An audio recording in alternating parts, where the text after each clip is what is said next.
कहानी का नाम सपनों की दुकान। शहर के एक कोने में, जहां भीड़ की चहल पहल कम होती थी और सन्नाटा अक्सर सोच में बदल जाया करता था, वहां एक पुरानी लेकिन बेहद अनोखी दुकान थी।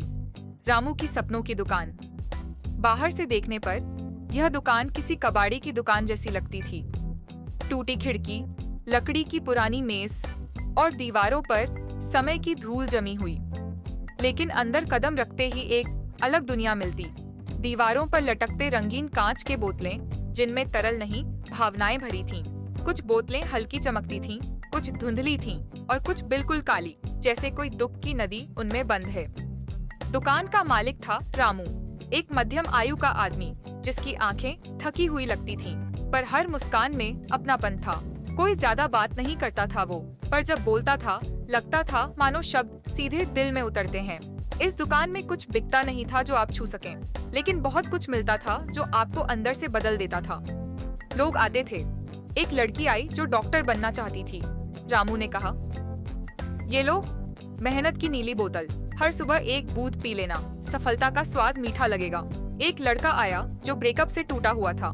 रामू ने कहा, ये शीशी है माफ करने की, इसमें वो ताकत है जो खुद को आजाद करती है। कोई जबरदस्ती नहीं, बस एक बार आजमा कर देख लो। हर ग्राहक कुछ लेकर जाता था और फिर शायद कभी लौटकर नहीं आता, और रामू वो वहीं बैठा रहता, जैसे किसी पुराने संगीतकार का रियाज जो सुनने वालों से ज्यादा खुद के लिए होता है। लेकिन एक दिन बारिश का दिन था। दुकान के बाहर धुंध छाई हुई थी। तभी एक अजनबी आया, लंबा सूखा चेहरा और आंखें जैसे हर भावना से खाली। ना कोई अभिवादन, ना कोई भूमिका। वो चुपचाप अंदर आया और कहा, मुझे एक सपना नहीं चाहिए, मुझे दुख चाहिए। रामू कुछ पल चुप रहा, फिर बोला, तुम्हें दुख क्यों चाहिए? अजनबी ने गहरी सांस ली और बोला, क्योंकि मुझे कुछ महसूस नहीं होता। सब कुछ है, पैसा, शोहरत, रिश्ते, लेकिन दिल जैसे मर गया है। मैं लोगों की तकलीफ देखता हूँ, लेकिन अंदर कुछ नहीं हिलता। मैं एक मशीन बन चुका हूँ, इंसान नहीं रहा। मुझे दुख चाहिए ताकि मैं फिर से जी सकूं। रामू पहली बार थोड़ा डगमगाया। वो धीरे से उठा और दुकान के सबसे पिछले हिस्से में गया। वहाँ एक लकड़ी की अलमारी थी जिसे वो बहुत कम खोलता था। उसने उसकी चाबी निकाली और एक गाढ़ी काली बोतल बाहर लाई। बोतल पर कोई लेबल नहीं था, लेकिन उसे देखते ही लगता था कि इसमें कोई भारी चीज बंद है।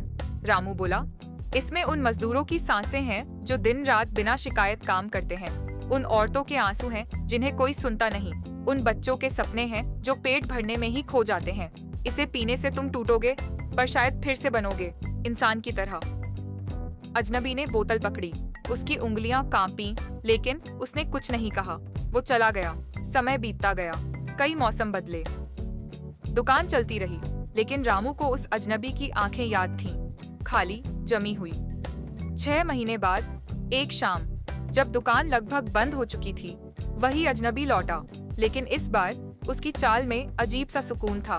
कपड़े सादे थे, बाल बिखरे हुए और चेहरा थका हुआ, पर उसकी आंखें चमक रही थीं। उसने कहा, रामू भाई, अब मुझे नींद आती है, गहरी, थकी हुई, लेकिन सुकून भरी। मैं एक एनजीओ में बुजुर्गों को खाना खिलाता हूँ, अस्पताल में वॉलंटियर करता हूँ, कभी कभी बस सुनता हूँ, किसी का दुहक, किसी का रोना, और चुपचाप बैठा रहता हूँ। अब मैं फिर से इंसान बन गया हूँ। रामू मुस्कुराया, वो मुस्कान जो वो सिर्फ उन्हीं को देता था जो सपनों से नहीं, संवेदना से जुड़ चुके होते हैं। अजनबी जाने लगा, लेकिन दरवाजे पर रुककर उसने पलट कर पूछा, रामू भाई, आपने कभी दुख पिया है? रामू थोड़ी देर चुप रहा, फिर धीरे से कहा, मैं वो दुकानदार हूँ जो दुख बेचता है, क्योंकि मैंने सबका दर्द जिया है, पर कभी अपना नहीं बताया। शायद इसीलिए अब सिर्फ सपने बांटता हूँ, ताकि किसी और की रात थोड़ी आसान हो जाए।